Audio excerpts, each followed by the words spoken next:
I moved to Redstone Ridge to get away from noise, both the literal and metaphorical kind.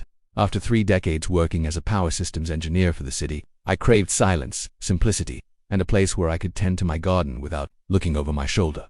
The house I bought sat at the edge of the neighborhood, modest but sturdy, with a wraparound porch and 2 tall pecan trees shading the yard. It wasn't fancy, but it was mine, and for 6 blissful months it stayed peaceful. Then Karen moved in next door. She arrived like a storm-red Tesla, white designer sunglasses, barking orders at the movers like a Hollywood director on set. She was all angles and sharp energy, with a tone that made every sentence sound like a complaint. Within a week, she'd introduced herself as the newly elected vice president of the HOA, vice president pro tem. She clarified proudly during our first and only porch chat, "But let's be honest, Greg barely does anything as president, so I make all the real decisions." I nodded politely, pretending to care. All I wanted was for her to respect boundaries, mine especially, but Karen didn't believe in boundaries, she believed in control. It started with notes, handwritten, always taped to my door like the declarations of a petty tyrant. Greater than your trash bins were visible past 10 a.m. violation of section 6.2. Please trim the hedge by exactly 3 inches. It's obstructing the neighborhood aesthetic. Your porch light was too bright last night. Kindly replace the bulb with HOA-approved wattage. I ignored most of them. A man can only bow so far before he breaks. But then came the power bill. It was late April when I noticed the spike. My monthly usage had always hovered around the same average, give or take a few kilowatts depending on the season. But this bill was double. Something was wrong. At first, I suspected a faulty meter. I called the electric company and they sent a technician out. He was a young guy, maybe 25, and eager to show off. "Sir, the meter itself is fine," he said after running diagnostics. "But look, here between midnight and dawn, you've got consistent load spikes, huge ones like someone's running a high-voltage appliance during the graveyard shift." I frowned. "I live alone. I'm usually asleep by 10, he pointed toward the side yard. "Got any outdoor plugs?" "One by the garden," I said, brow furrowing, "but I barely use it." He gave me a look. "You might want to start checking your camera footage if you've got any." That night I pulled out the old trail cam I used for spotting raccoons. I fixed it discreetly to a post near the socket, aimed perfectly at the outlet by my garden bed. It had motion detection and night vision, old tech, but reliable. The following morning, I watched the footage. At precisely 1:57 a.m., a figure stepped into frame. Slim, hooded, but unmistakably Karen. She glanced around, then dragged a thick, orange extension cord behind her like a snake. She plugged it into my outlet with a practiced flick. The other end, connected to her Tesla, parked stealthily alongside the curb under a tree. I stared at the screen. Stunned. Karen was stealing my electricity. Not once, not twice. This had happened 5 nights in a row. At first I thought maybe it was a mistake. Maybe she thought it was a public outlet. But no, she waited until I was asleep. She looked over her shoulder. She knew I confronted her the next morning. She was pruning roses on her side of the property line, dressed like she was headed to a polo match. "Karen," I said, holding up a still image from the footage, "you've been charging your car from my outlet." She didn't even blink. "I assumed you wouldn't mind. It's just a few hours." "You assumed?" She straightened up. "The HOA guidelines are very clear. Any external non-secured resource is considered communal unless explicitly marked otherwise. Section 9.3. I narrowed my eyes. "That clause refers to seasonal decorations, not private power." She waved me off. "You don't have a sign. That's on you." I walked away, fists clenched. She had no shame, just bureaucracy as armor later. I dug out the HOA handbook. She was twisting vague language to justify theft. This wasn't just about electricity, it was about power, and Karen had just declared war. Karen underestimated me. She mistook my silence for submission, my age for passivity. What she didn't know, what no one here knew, was that I'd spent 30 years designing power grids with redundancies tight enough to keep cities from going dark. Electricity was my language, circuits my chessboard, and now Karen had wandered onto my board, playing games she didn't understand. The next few days, I bided my time. Karen, ever emboldened, continued her nightly theft. I stopped confronting her. She probably thought I'd given up, but every time she plugged in that cord, my resolve hardened. She was smug, calculated. I began noticing other things too, how she glanced at my property during the day like she was inventorying it, how her Tesla idled longer near my garden, as if daring me to act, how the HOA newsletter, which she now edited, included subtle digs at certain residents resisting community harmony. She was testing limits. Fine. I'd show her where mine ended first. I installed a smart relay behind the external outlet, hidden switch that monitored voltage and could cut the flow in an instant. It looked like a standard socket on the outside, but behind the faceplate, it was anything but ordinary. Then came the deterrent, a low-voltage capacitor system, perfectly safe but designed to discharge a sharp, sudden jolt when activated under specific conditions that matched the Tesla's charging draw. Not enough to harm, just enough to educate, to ensure legality. I consulted a friend, a retired electrician, who confirmed that device complied with residential codes. As long as it wasn't designed to cause injury, it wasn't. It was designed to send a message. I also upgraded the camera. The new one had audio, 4K resolution, and motion-triggered alerts synced to my phone. I mounted it in a birdhouse. By the fifth night, the trap was set. At 2:12 a.m. my phone buzzed. Motion detected. I opened the live feed and leaned forward. There she was, Karen, in her HOA branded hoodie, the same orange cord slung over one shoulder, like a badge of defiance. She didn't hesitate this time. She moved like someone who believed the world owed her access. She reached down and zapped. She yelped loud enough for the mic to pick it up. The cord snapped out of her hand like it bit her. She stumbled backward, shaking her fingers. Her eyes darted up toward my window, but I stayed hidden, watching from the shadows behind my curtains. For a long moment, she stood there in disbelief, staring at the outlet like it had betrayed her. Then, furious, she yanked the cord, marched back to her car, and drove off. I exhaled, not in victory yet, but in satisfaction. The message had been sent. The next morning there was no cord. No car, no passive-aggressive note. Karen avoided me entirely, but I wasn't naive enough to believe it was over. 2 days later, an envelope from the HOA arrived. The tone was formal, almost performative. Greater than Mr. Walker.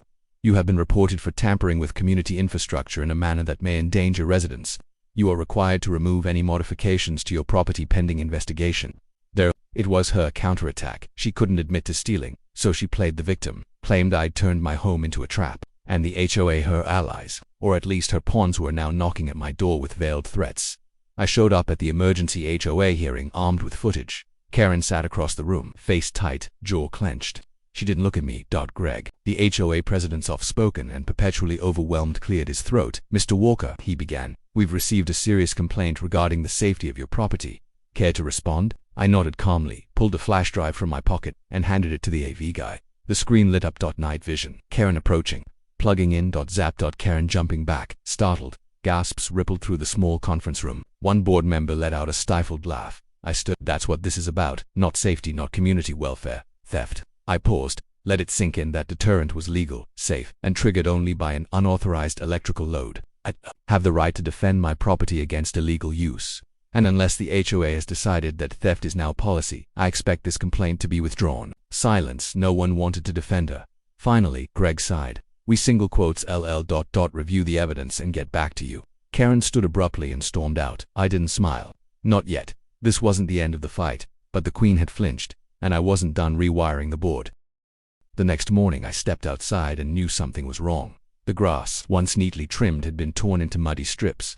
My garden beds, meticulously arranged with heirloom tomatoes and bell peppers, had been stomped flat, as if someone had trampled through them with cleats. And my smart irrigation system, torn up and gone, replaced by a cheap manual sprinkler broken. At that then I saw the note, laminated, taped to my porch railing with infuriating neatness, per HOA Maintenance Protocol 4.2. A scheduled landscaping adjustment was made to ensure aesthetic compliance with community standards. HOA Groundskeeping Committee. My hands shook as I peeled the notice free. I hadn't scheduled anything. No one had warned me, and I'd never heard of any groundskeeping committee. Karen's fingerprints were all over it. She couldn't win by stealing quietly anymore, so she decided to escalate, publicly, through sabotage disguised as policy. Later that day, I confirmed what I already knew. No such landscaping work had been scheduled. The HOA's own maintenance vendor hadn't been on my property. This was personal. She had either hired a private crew to do her dirty work or, more likely, rounded up a few of her loyal sycophants to do it themselves. Either way, it was trespassing, it was destruction of property. It was war. I filed a police report, but the officer who showed up seemed less than enthusiastic. Without video or eyewitnesses, it's hard to prove intent, he said. You might try taking it up with the HOA board. I nearly laughed. They're the problem, I wanted to say, but instead, I thanked him and watched him leave, feeling the heat of injustice boiling under my skin. Karen was escalating because she was desperate. The shock trap had exposed her. The footage humiliated her. Now she was trying to reclaim her power the only way she knew how, by lashing out, but she was sloppy. Too focused on revenge to cover her tracks, so I got to work not with voltage this time, but with something far more dangerous. Evidence. I reviewed the HOA's bylaws, documented every discrepancy, every misuse of authority she had made in the last 6 months. I started with her election call during a holiday weekend with barely enough notice for quorum. Then I found HOA funds used for community wellness enhancements, which, coincidentally, matched the timeline for her Tesla charger installation. It was all right there. Patterns, misconduct, misuse of power. both literal and figurative. And then came the moment I knew I had her. A neighbor named Paula, quiet, reserved, lived 2 houses down, knocked on my door one evening. She'd seen the viral footage online, the Zap video, which I'd shared anonymously on a homeowners forum. She wasn't a fan of Karen either. "She's been using my water spigot for months," Paula whispered. Said the HOA required shared, outdoor watering during drought conditions. I only figured it out when I got the $300 bill. Karen had been siphoning resources from multiple neighbors, not just me. "Would you be willing to give a statement?" I asked. She nodded. "Absolutely. People need to know who she really is." By the end of the week, I had 4 written complaints, 6 power bills showing spikes, and 10 minutes of edited footage that could sink a city council member. But I wasn't going to the board. No more small games. I contacted a local journalist, known for covering neighborhood corruption, a guy named Ruben Lee. He loved HOA horror stories. I sent him everything: documents, timelines, witness statements, video. He called me within hours. "This is gold," he said. "We're going to run it next week." I nodded, staring out my window at Karen's house. Her red Tesla gleamed in the driveway, polished and proud. As if daring the world to challenge her, she still thought she'd won, but the trap was already set. Just not the kind that zaps. This one would unravel her reputation one headline at a time. The article dropped on a Tuesday morning, and by noon, the neighborhood was on fire. Ruben's piece, "The Power Grab, HOA Exec Caught Red-Handed in Tesla Theft Scandal," spread like wildfire through local forums, Facebook groups, and community bulletin apps. The headline was blunt. The content, devastating. It featured screenshots of Karen plugging into my outlet, Paula's water theft testimony, financial records hinting at misuse of HOA funds, and a breakdown of manipulated by interpretations she'd used to justify it all. Ruben even interviewed a former board member who'd quietly resigned after Karen's election, citing toxicity and backroom deals. The photos of Karen's shocked expression mid-zap became memes within hours. When you realize karma's a current, shocking development in the HOA world. My phone buzzed non-stop. Neighbors I barely knew left thank you notes on my porch, a few cent pies. Even Greg, the overwhelmed HOA president, called me. "I didn't know half of this," he stammered. "I just wanted to keep the peace." "You kept the wrong kind of peace," I said. "But you still have time to make it right." That afternoon, the HOA held an emergency board meeting. Karen didn't show. Instead, she submitted a 2-line resignation via email citing hostile community climate and irreparable damage to her reputation. Her Tesla disappeared from the driveway the next day. Some said she left town. Others claimed her husband had filed for divorce. I didn't care about the rumors. For once the air felt still again, but I wasn't finished. Karen's retaliation had damaged more than my garden. My irrigation system, solar monitoring equipment, and landscaping would cost thousands to repair, and the HOA had stood by while it happened, so I filed a civil suit against Karen for theft and property destruction, and against the HOA for negligence. This wasn't about revenge anymore. It was about accountability. The lawsuit caught traction quickly, thanks to the article. Karen, likely under legal pressure, settled quietly out of court. She paid every cent of my damages plus legal fees, but the true payoff came months later, when the HOA was forced to amend its bylaws publicly. They added transparency measures, spending audits, and community vote requirements for all new policies. And in a surprising twist, they appointed me to head the new Homeowner Oversight Council. I almost declined, but Zeus, my tabby, stared at me from the porch rail like he expected me to finish what I started. So I accepted now. I spend my mornings gardening and my evenings reviewing policy proposals. No one dares mess with the bylaws anymore, especially not with my trail cams watching every inch of my property. Sometimes I catch neighbors slowing down as they walk past my house, eyes drifting toward the infamous outlet. It's still there, unchanged. A reminder not of defeat but of what happens when someone underestimates a quiet man with knowledge, patience, and a toolkit. The irony: Karen wanted control over everything. She weaponized the rules to seize power, used charm to manipulate perception, and thought no one would push back. But in the end, it wasn't just her that fell, it was her version of the HOA. Now, people speak openly. Neighbors gather without fear of petty fines. Paula even got a community garden project approved, and Greg resigned as president and opened a small cafe downtown. Apparently, he likes making lattes more than chairing meetings. Good for him. As for me, I installed a new sign beside the outlet Karen once hijacked. It reads, "Private property. Unauthorized use will be energized." Management most laugh when they read it. A few glance at the birdhouse camera above and nod with a grin. And me, I just smile, sip my coffee, and watch the sun rise, because justice isn't always loud.